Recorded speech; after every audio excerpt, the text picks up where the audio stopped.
Chapter 15. Every Crackpot. Spade and Detective Sergeant Paulhouse ate pickled pig's feet at one of Big John's tables at the state's Hofbrau. Paulhouse, balancing pale bright jelly on a fork halfway between plate and mouth, said, "Hey, listen, Sam. Forget about the other night. He was dead wrong, but you know anybody's liable to lose their head if you ride them that away." Spade looked thoughtfully at the police detective. "Was that what you wanted to see me about?" he asked. Paulhouse nodded, put the forkful of jelly into his mouth, swallowed it, and qualified his nod, mostly. "Dundee send you?" Paulhouse made a disgusted mouth. "You know he didn't. He's as bullheaded as you are." Spade smiled and shook his head. "No, he's not, Tom," he said. "He just thinks he is." Tom scowled and chopped at his pig's foot with a knife. "Ain't you ever going to grow up?" he grumbled. "What for you gotta beef about? He didn't hurt you. You came out on top. What's the sense of making a grudge of it? You're just making a lot of grief for yourself." Spade placed his knife and fork carefully together on his plate and put his hands on the table beside his plate. His smile was faint and devoid of warmth. "With every bull in town working overtime trying to pile up grief for me, a little more won't hurt. I won't even know it's there." Paulhouse's ruddiness deepened. He said, "That's a swell thing to say to me." Spade picked up his knife and fork and began to eat. Paulhouse ate. Presently Spade asked, "See the boat on fire in the bay?" "I saw the smoke." "Be reasonable, Sam. Dundee was wrong and he knows it. Why don't you let it go at that?" "Think I ought to go around and tell him I hope my chin didn't hurt his fist?" Paulhouse cut savagely into his pig's foot. Spade said, "Phil Archer been in with any more hot tips?" Hell. Dundee didn't think you shot Miles, but what else could he do except run the lead down? You'd done the same thing in his place, and you know it." "Yes!" Malice glittered in Spade's eyes. "What made him think I didn't do it? What makes you think I didn't? Or don't you?" Paulhouse's ruddy face flushed again. He said, "Thursby shot Miles. You think he did?" "He did. That Webley was his, and the slug in Miles came out of it." "Sure?" Spade demanded. "Dead sure," the police detective replied. "We got hold of a kid, a bellhop at Thursby's hotel, that had seen it in his room just that morning. He noticed it particular because he'd never saw one just like it before." "I never saw one." "You say they don't make them anymore. It ain't likely there'd be another around, and anyway, if that wasn't Thursby's, what happened to his? And that's the gun the slug in Miles come out of." He started to put a piece of bread into his mouth, withdrew it, and asked, "You say you've seen them before. Where was that at?" He put the bread into his mouth. "In England before the war." "Sure, there you are." Spade nodded and said, "Then that leaves Thursby the only one I killed." Paulhouse squirmed in his chair and his face was red and shiny. "Christ sake, ain't you never going to forget that?" he complained earnestly. "That's out. You know it as well as I do. You'd think you wasn't a dick yourself the way you bellyache over things. I suppose you don't never pull the same stuff on anybody that we pulled on you." "You mean that you tried to pull on me, Tom, just tried." Paulhouse swore under his breath and attacked the remainder of his pig's foot. Spade said, "All right. You know it's out and I know it's out. What does Dundee know?" "He knows it's out." "What woke him up?" Sam, he never really thought you'd." Spade's smile checked Paulhouse. He left the sentence incomplete and said, "We dug up a record on Thursby." "Yes? Who is he?" Paulhouse's shrewd small brown eyes studied Spade's face. Spade exclaimed irritably, "I wish to God I knew half as much about this business as you smart guys think I do." "I wish we all did," Paulhouse grumbled. "Well, he was a St. Louis gunman the first we hear of him. He was picked up a lot of times back there for this and that, but he belonged to the Egan mob, so nothing much was ever done about any of it. I don't know how come he left that shelter, but they got him once in New York for knocking over a row of Stuss games. His twist turned him up.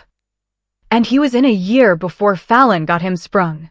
A couple of years later, he did a short hitch in Joliet for pistol whipping another twist that had given him the needle, but after that he took up with Dixie Monahan and didn't have any trouble getting out whenever he happened to get in.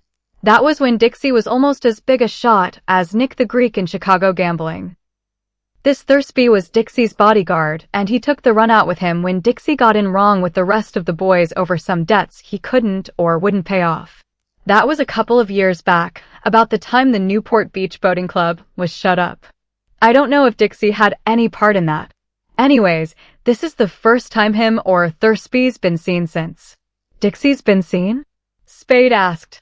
Paulhouse shook his head. No, his small eyes became sharp, prying. Not unless you've seen him or know somebody's seen him. Spade lounged back in his chair and began to make a cigarette. I haven't, he said mildly. This is all new stuff to me. I guess it is, Paulhouse snorted. Spade grinned at him and asked, Where'd you pick up all this news about Thursby? Some of it's on the records. The rest, well, we got it here and there. From Cairo, for instance? Now Spade's eyes held the prying gleam. Paulhouse put down his coffee cup and shook his head. Not a word of it. You poisoned that guy for us. Spade laughed. You mean a couple of high-class sleuths like you and Dundee worked on that lily of the valley all night and couldn't crack him? What do you mean all night? Paulhouse protested. We worked on him for less than a couple of hours. We saw we wasn't getting nowhere and let him go. Spade laughed again and looked at his watch. He caught John's eye and asked for the check. I've got a date with the DA this afternoon, he told Paulhouse while they waited for his change. He sent for you? Yes. Paulhouse pushed his chair back and stood up, a barrel-bellied tall man, solid and phlegmatic. You won't be doing me any favor, he said, by telling him I've talked to you like this. A lathy youth with salient ears ushered Spade into the district attorney's office. Spade went in smiling easily, saying easily, Hello, Brian. District Attorney Brian stood up and held his hand out across his desk. He was a blond man of medium stature, perhaps 45 years old, with aggressive blue eyes behind black ribbon nose glasses, the overlarge mouth of an orator, and a wide dimpled chin. When he said, How do you do, Spade, his voice was resonant with latent power. They shook hands and sat down. The district attorney put his finger on one of the pearl buttons in a battery of 4 on his desk, said to the lathy youth who opened the door again, Ask Mr. Thomas and Healy to come in, and then, rocking back in his chair, addressed Spade pleasantly. You and the police haven't been hitting it off so well, have you? Spade made a negligent gesture with the fingers of his right hand. Nothing serious, he said lightly. Dundee gets too enthusiastic. The door opened to admit 2 men. The one to whom Spade said, Hello, Thomas, was a sunburned, stocky man of 30 in clothing and hair of a kindred unruliness. He clapped Spade on the shoulder with a freckled hand, asked, How's tricks, and sat down beside him. The second man was younger and colorless. He took a seat a little apart from the others and balanced a stenographer's notebook on his knee, holding a green pencil over it. Spade glanced his way, chuckled, and asked Brian, Anything I say will be used against me? The district attorney smiled. That always holds good. He took his glasses off, looked at them, and set them on his nose again. He looked through them at Spade and asked, Who killed Thursby?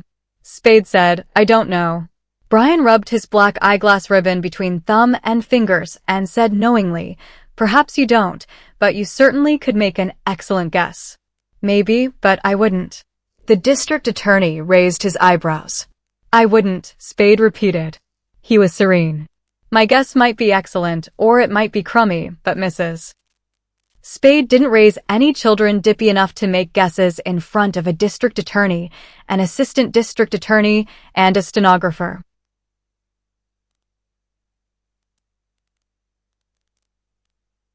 Why shouldn't you, if you've nothing to conceal? Everybody, Spade responded mildly, has something to conceal. And you have.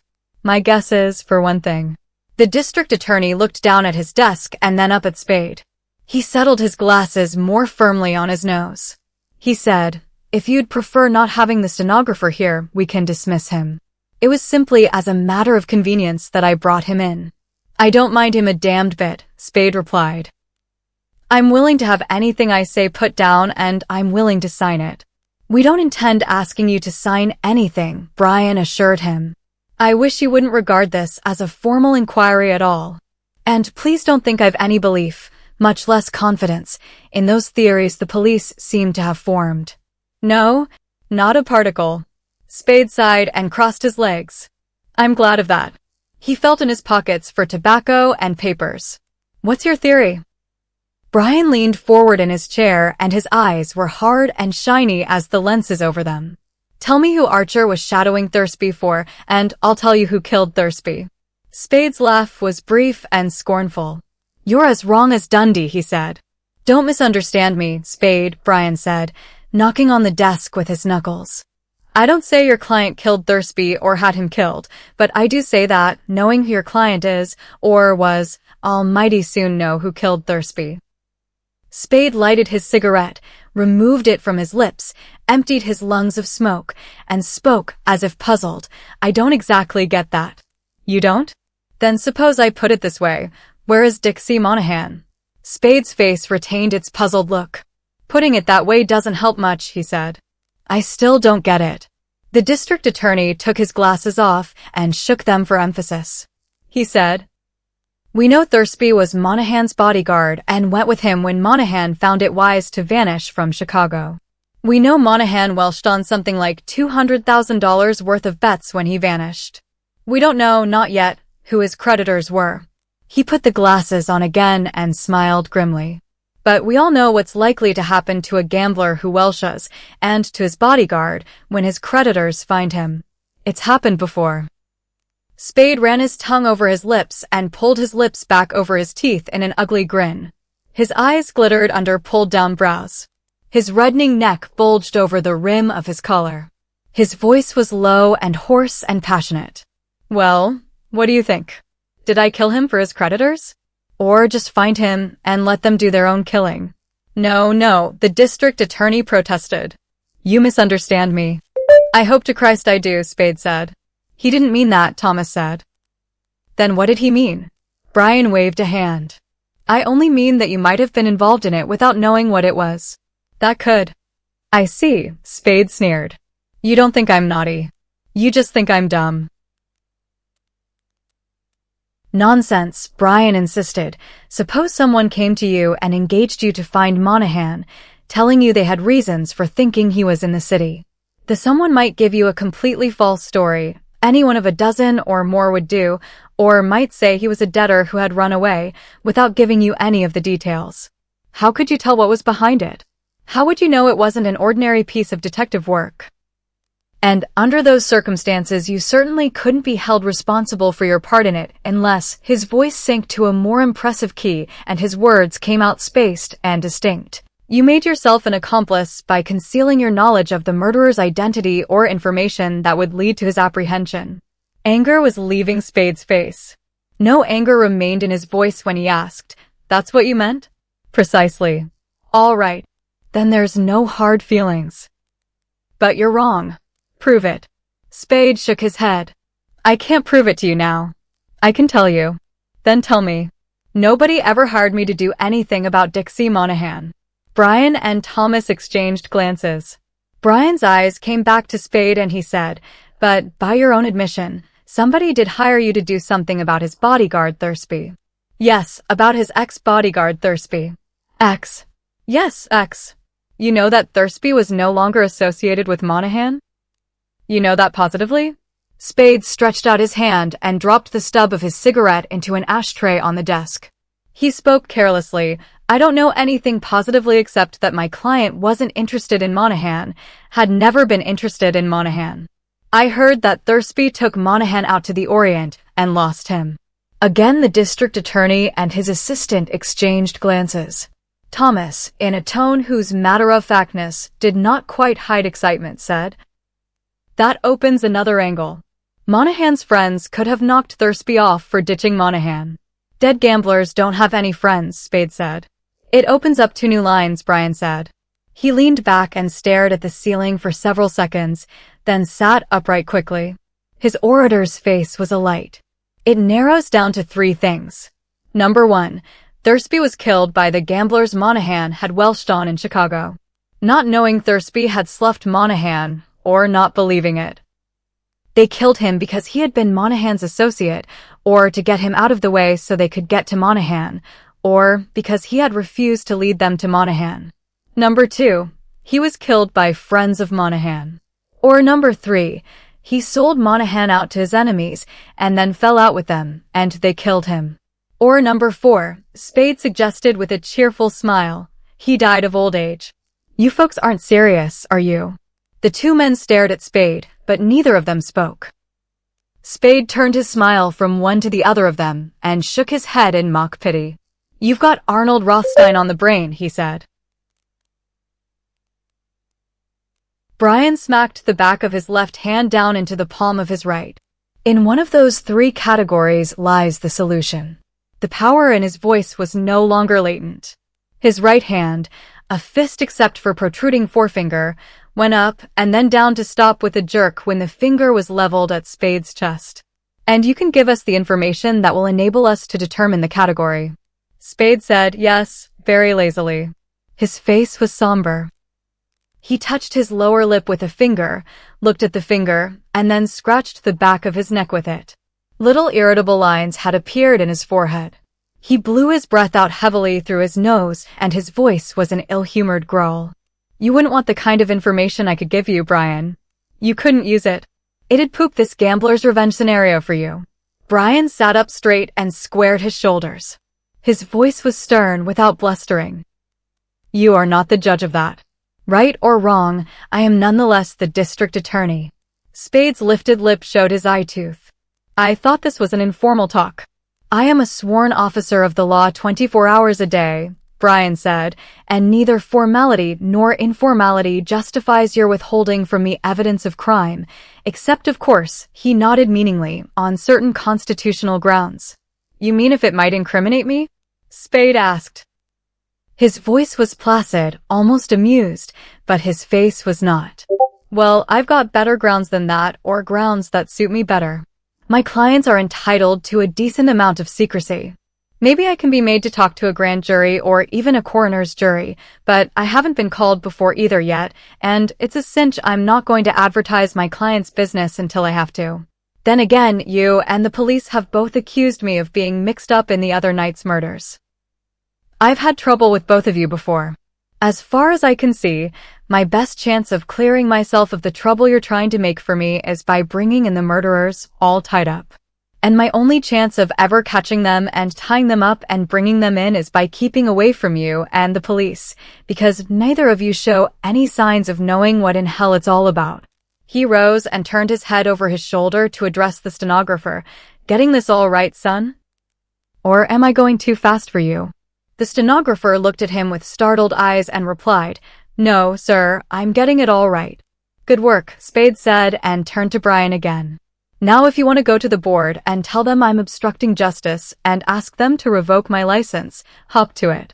You've tried it before and it didn't get you anything but a good laugh all around. He picked up his hat. Brian began, but look here. Spade said, and I don't want any more of these informal talks.